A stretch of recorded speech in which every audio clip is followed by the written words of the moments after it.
La terminación de la Segunda Guerra Mundial significó el fin de la hegemonía europea, dando lugar a un enfrentamiento entre las potencias democráticas occidentales, lideradas por Estados Unidos, y los estados comunistas orientales liderados por Rusia.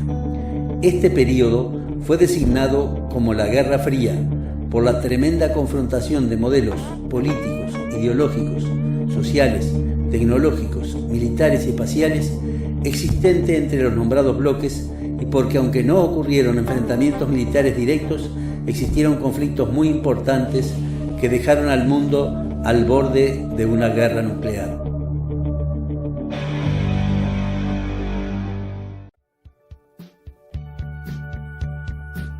Los principales dirigentes aliados, Stalin, Roosevelt y Churchill, como jefes de gobierno de la Unión Soviética, los Estados Unidos y el Reino Unido, conocidos como los Tres Grandes, a causa del poderío de las naciones que representaban, antes de finalizar la Segunda Guerra Mundial, se reunieron en 2 conferencias tomando decisiones que cambiaron el curso de la historia. Stalin y Roosevelt resolvieron no invitar a Charles de Gaulle por entender que Francia pretendía iguales derechos que los otros aliados cuando había hecho muy poco en la guerra contra Hitler. Aún manteniendo la no invitación, a solicitud de Churchill se resolvió dar a Francia una de las futuras zonas de ocupación de Alemania. Terminada la guerra, se reunieron en Potsdam, cerca de Berlín, las mismas 3 potencias, actuando por Rusia Stalin, por Estados Unidos el presidente Truman, quien sucedió a Roosevelt, recientemente fallecido, y por el Reino Unido, inicialmente el primer ministro Winston Churchill. Este último fue sustituido por Clement Attlee debido al triunfo electoral de ese año del Partido Laborista sobre el conservador de Churchill. Churchill ganó la guerra y perdió la elección. La más relevante de las resoluciones adoptadas fue dividir a Alemania en 4 zonas autónomas de ocupación, cada una bajo control y administración de las potencias vencedoras: Gran Bretaña, Estados Unidos y Francia en la zona occidental y la Unión Soviética en la zona oriental.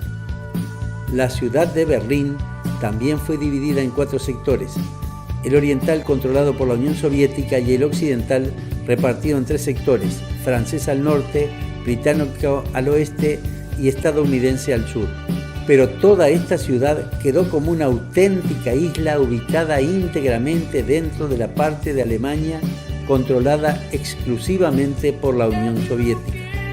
Desde el fin de la guerra hasta el año 1948, la situación entre sectores se mantuvo en términos aceptables. Ese año, la relación se complicó cuando los países occidentales no aceptaron continuar utilizando la misma moneda de Alemania Oriental y crearon una nueva y única moneda utilizable, el marco.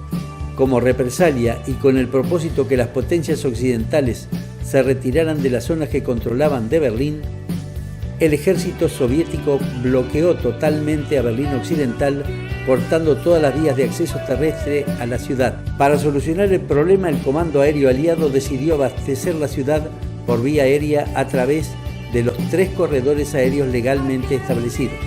Berlín recibió hasta 900 vuelos por día que la abastecían con unas 5.000 toneladas diarias de alimentos para solucionar las necesidades de una población de más de 2 millones de habitantes. En el aeropuerto de Tempelhof hay un monumento levantado en homenaje a los pilotos del puente aéreo. Al ver la mala propaganda que significaba la ineficacia de la medida tomada, la Unión Soviética ordenó unilateralmente el levantamiento del bloqueo. El pasaje masivo de millones de personas desde el sector de Berlín Oriental al occidental provocó que Alemania del Este construyera en una noche el famoso muro. Originalmente se colocó una alambrada provisional. El muro acabó por convertirse en una pared de hormigón de entre 3 a 4 metros de altura, con un interior reforzado por cables de acero para aumentar su resistencia.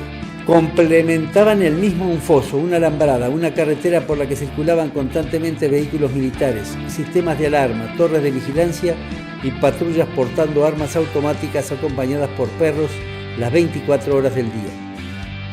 Si bien se cree que el muro dividía Berlín en 2 sectores, eso es así en una parte, en la divisoria norte-sur, pero la construcción comprendía además más de 100 kilómetros que rodeaban totalmente la parte oeste de la ciudad aislándola totalmente de Alemania del Este. O sea, que Berlín Occidental quedó totalmente cercada por el muro, lo que evitaba no solo la emigración del sector este al oeste dentro de la ciudad, sino que además lograba que ninguna persona del sector comunista de Alemania pudiera ingresar al sector oeste de Berlín. Se establecieron una serie de puntos de contralor policial por donde solo podían entrar y salir personas autorizadas de cada sector al otro. Checkpoint Charlie fue el más famoso de los puntos de control fronterizos del muro de Berlín entre 1945 y 1990, controlando un paso entre las zonas estadounidense y soviética.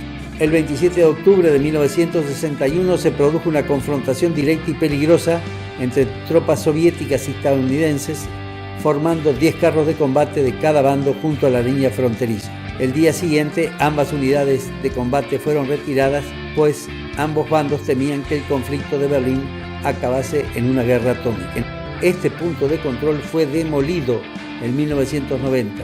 En el año 2000 se inauguró una reconstrucción de la primera caseta de control. En 1987, al cumplirse los 750 años de esta ciudad, se inauguró la escultura denominada Berlín, que consiste en una cadena rota simbolizando la división de la ciudad causada por la construcción del muro. El muro de Berlín se mantuvo hasta el 9 de noviembre de 1989. En esa fecha, anecdóticamente, un vocero de prensa de Alemania Oriental informó la entrada en vigor de una ley que permitía a los ciudadanos del Este el libre ingreso al sector occidental, sin aclarar que era una medida de aplicación futura. Los berlineses, creyendo que se podía pasar sin más trámite al otro lado, fueron de inmediato al muro, donde los guardias fronterizos no se atrevieron a disparar y finalmente abrieron los puntos de acceso. Al día siguiente, los ciudadanos berlineses empezaron a derribar el muro con todos los medios a su disposición.